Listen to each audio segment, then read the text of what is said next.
एक ये कहते हैं कि बिस्तर पे बाद वक़्त कोई नापाकी वगैरह लग जाती है और खुश्क हो जाती है बिल्कुल, तो क्या हम उस पर बैठकर कुरान अज़ीम पढ़ सकते हैं?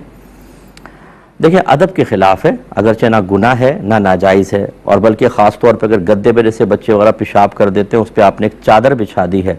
और वो इतनी मोटी चादर है कि उससे नीचे का कुछ भी नज़र नहीं आ रहा, तो इतनी जब एक तह ऊपर आ जाती है तो उसके ऊपर तो बैठ के आप बिला कराहत नमाज़ पढ़ सकते हैं। अगर थोड़ी बहुत कराहत होगी, जिसको आप मकरूह तंज़ीही कहते हैं, आप सिर्फ कुरान पाक की तिलावत करना चाह रहे हैं, तो वो सूरत होगी कि चादर वगैरह कोई ना हो और नजासत खुश्क हो गई और उस पर बरह रास्त आप बैठ गए, तो ये मकरूह तंज़ीही है, ज़्यादा तहरीमी वगैरह नहीं है। हाँ, अगर आप नमाज़ पढ़ रहे हैं,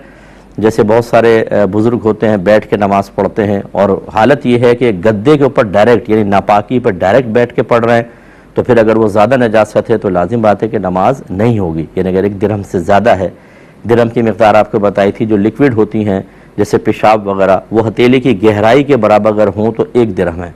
जैसे आप इस पर पानी डालें, जब टपकने लगाए तो रुक जाएँ, ये 1 दिरहम कहलाता है। अगर गद्दे पे नजासत 1 दिरहम से ज़ायद है और उस पर बैठ के नमाज़ पढ़ी तो होगी नहीं। अगर 1 दिरहम के बराबर है तो नमाज हो जाएगी, लेकिन वाजिबुल इयादा है, दोबारा पढ़नी होगी, और 1 दिरहम से कम है तो नमाज हो जाएगी, लौटाना सुन्नत है, नहीं भी लौटाया तो कोई मसला नहीं है। लेकिन अगर ये हजरात भी उस गद्दे पे चादर बिछा देते हैं और फिर चादर पर बैठ के नमाज़ पढ़ते हैं तो नमाज हो जाएगी।